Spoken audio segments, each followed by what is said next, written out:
आप जानेंगे समांतर श्रेणी क्लास 10 के लिए जो बहुत जरूरी है और 10 मार्क का है। क्लास 10 के लिए 10 मार्क का है। समांतर श्रेणी होता क्या? सबसे पहले समांतर श्रेणी पहचानेंगे कैसे? कोई भी टर्म या कोई भी श्रृंखला, कोई भी पद एक समान रूप से बढ़े या घटे, उसको मानेंगे समांतर श्रेणी में है। कोई भी पद एक समान रूप से बढ़े या घटे, कोई जरूरी नहीं है कि बढ़वे करे, घट भी सकता है और बढ़ भी सकता है, तो उसे समांतर श्रेणी में मानेंगे। जैसे 7 1 8, 8 1 9, 9 1 10, फिर 11 12 डैश डैश डैश, ऐसे ही बढ़ता रहेगा। एक समान रूप से सभी पद में एक एक बढ़ रहा है तो समांतर श्रेणी में है, उसे समांतर श्रेणी में मानेंगे। जैसे 8 4 12, 4 16, 4 20 डैश डैश डैश, मतलब 4 4, उसमें सब में इसमें से 4 बढ़ रहा है, फिर 4 बढ़ रहा है, फिर 4 बढ़ रहा है, डैश डैश डैश बढ़ता ही रहे, तो उसे समांतर श्रेणी में मानेंगे। और दूसरा बात क्या बोले? या कोई भी पद एक समान रूप से घटे, बढ़े या कम हो या घटे। 20 20 से 2 कम 18, 18 से 2 कम 16, 16 से 2 कम 14, 14 से 2 कम 12 डैश डैश डैश, समांतर श्रेणी पहचानने का नियम। या कोई पद समान रूप से बढ़े या कोई पद समान रूप से घटे, तो उसे हम समांतर श्रेणी में मानेंगे। मान लो हम एक कोई समांतर श्रेणी लेते हैं, एपी समांतर श्रेणी मान लो यह 5 8 11, देखो 3 3 बढ़ रहा है, 5 3 8, 3 11, 3 14, 3 17, 3 20 डैश डैश डैश 23, मतलब 23 तक हम लिए एक समांतर श्रेणी, कोई अपना मन से एक समान रूप से बढ़ रहा है। अब उसके सभी पार्ट को जानेंगे। जो स्टार्ट में रहता है उसे बोलते हैं ए या प्रथम पद, उसके बाद आता है उसे बोलते हैं A2 या दूसरा पद, उसके बाद A3 यानी तीसरा पद, A4 यानी चौथा पद, ऐसे डैश डैश डैश एनमा पद। जो प्रथम में आएगा, शुरू में आएगा स्टार्ट, उसे बोलेंगे प्रथम पद यानी ए कितना है 5। अब डी क्या होता है? डी मतलब सार्व अंतर, डी मतलब सार्व अंतर।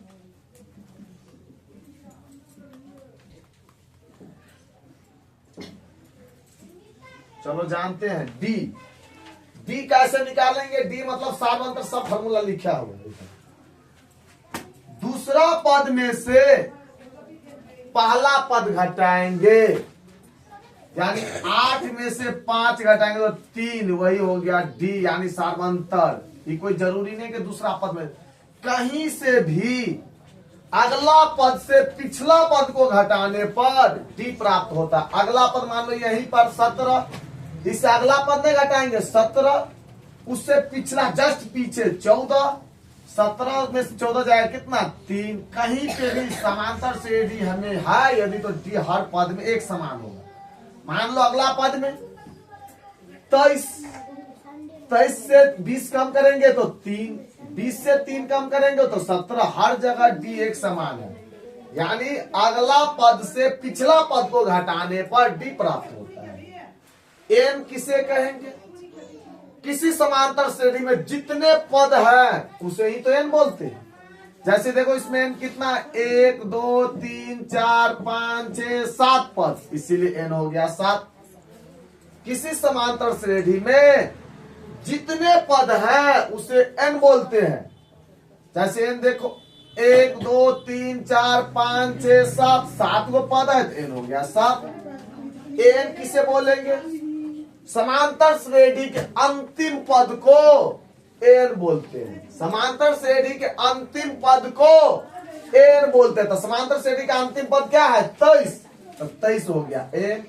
समांतर श्रेणी के अंतिम पद को एन बोलते हैं। एन कितना 23। अब एस एन क्या होता है? जितने भी पद हैं उसको योग करना, जोड़ना, वही तो एस एन है। एस एन जितना पद है 5 plus 8 plus 11 plus 14 plus 17 plus 20 plus 23 जितने पद हैं सबों का आपस में योग करना वो एसएन का है। वही बताए हैं नीचे में कि पहला पद यानी A1 5, दूसरा पद यानी A2 8, तीसरा पद A3 11, चौथा पद A4 14, ऐसे ही डैश डैश डैश पांचवा पद, छठा पद, सातवां पद। अब जानेंगे एपी का रूप, वो भी ऑब्जेक्टिव में पूछा जाता है। एपी का रूप क्या होता है? ए प्लस डी, दूसरा पद के लिए ए में डी जोड़ेंगे, तीसरा पद के लिए में 2 डी जोड़ेंगे, चौथा पद के लिए ए में 3 डी जोड़ेंगे। इसका मतलब क्या है?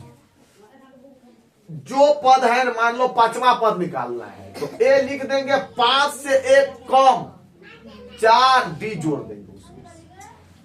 डी का फॉर्मूला है क्या? A2 माइनस A1 यानी दूसरा पद में से पहला पद घटाएंगे वो डी निकल जाएगा। ये फॉर्मूला याद करना है। एन का फॉर्मूला क्या है?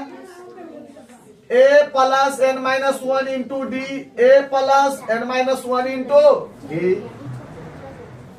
वो एन है क्या? मान लो 9वां पद बोल रहा है तो ए 9 से कम कितना होता है? 8, उसमें 8 को डी जोड़ तो 9वां पद निकल गया। मान लो 20वां पद बोल रहा है तो ए 20 से कम कितना होता है? 19, 19 को डी जोड़ दो। ऐसे करके मान लो 100वां पद बोल रहा है तो ए 100 से कम कर लो 99 और डी जोड़ दो, ऐसे ही निकल जाएगा। जो पद बोले वो निकाल सकते हैं। चलो आगे।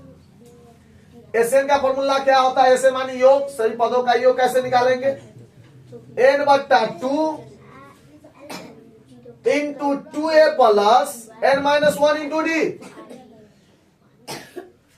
ए क्या है? ए को प्रथम पद बोला जाता है, एन को पदों की संख्या बोला जाता है, एन अंतिम पद होता है, एस एन योग होता है और डी सार अंतर होता है। उससे आगे आप स्टार्ट करते हैं 5.1। चलो पहला सवाल है 5.1 का।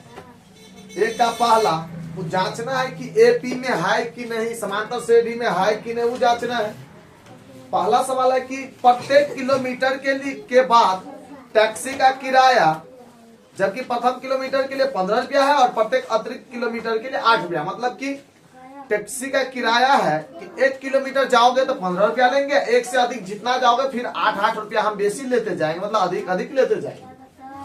तो प्रथम किलोमीटर के लिए 15 रुपया यानी प्रथम पद हो गया 15।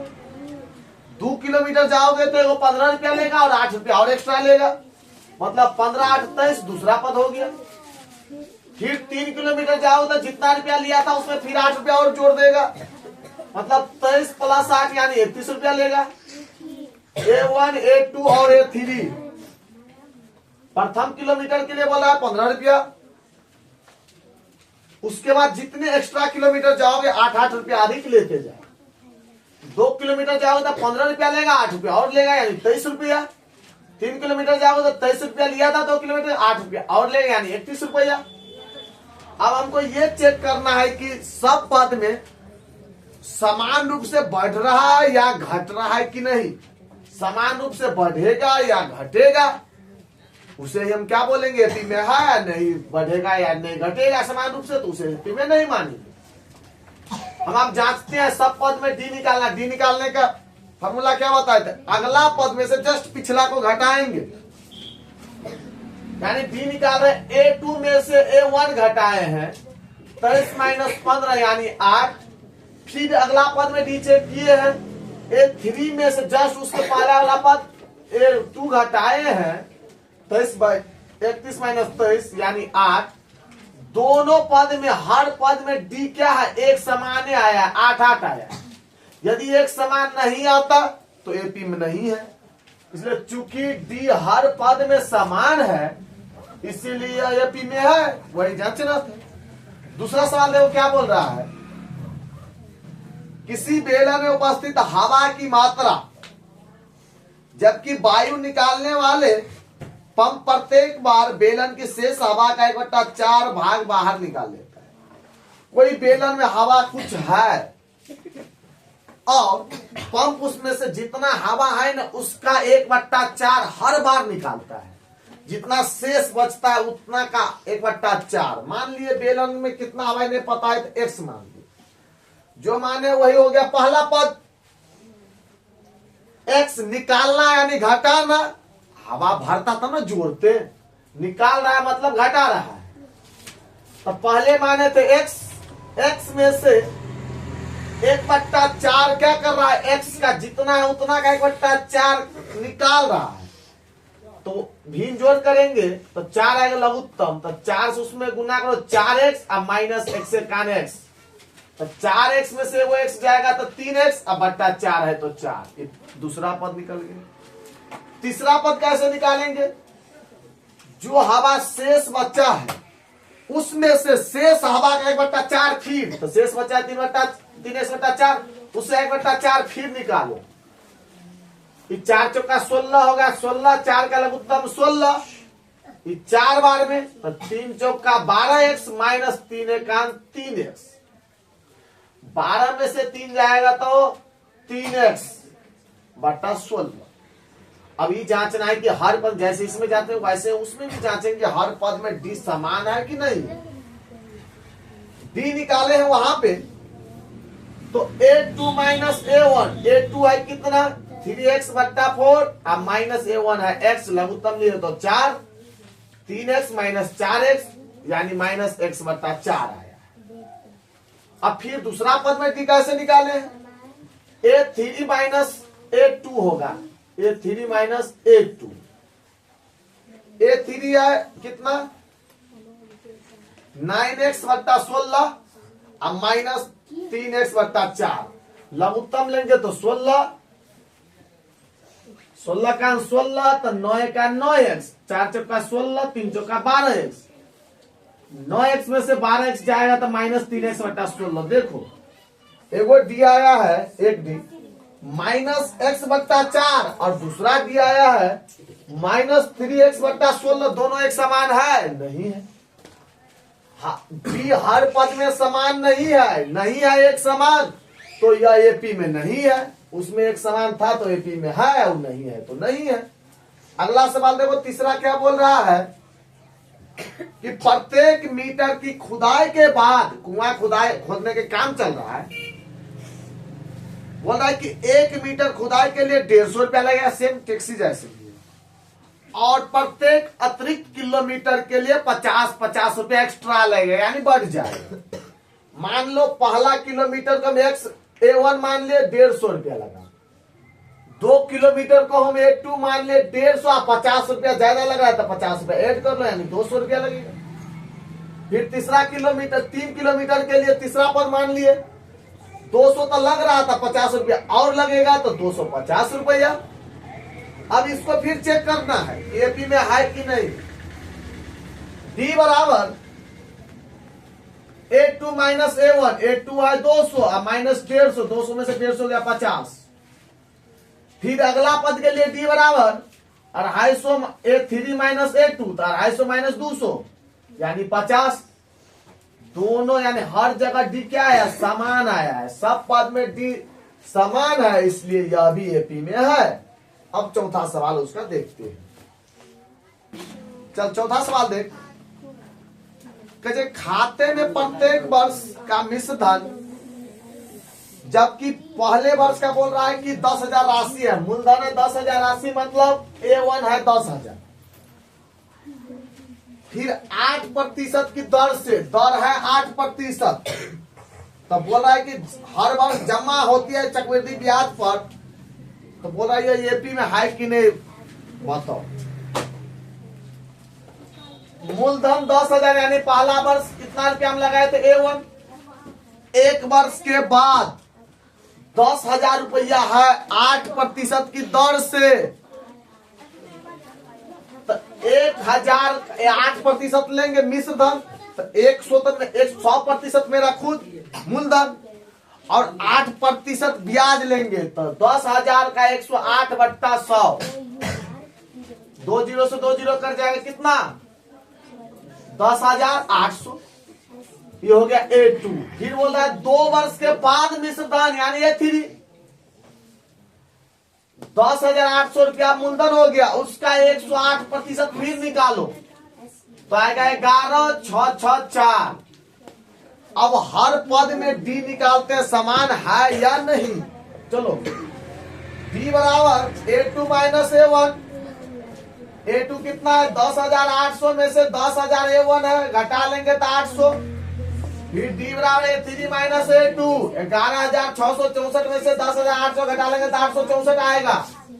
यहाँ पर डी हर पद में एक समान नहीं है, डी हर पद में एक समान, इसीलिए यह एपी में नहीं है। इससे आगे फिर अगला क्लास में देखेंगे।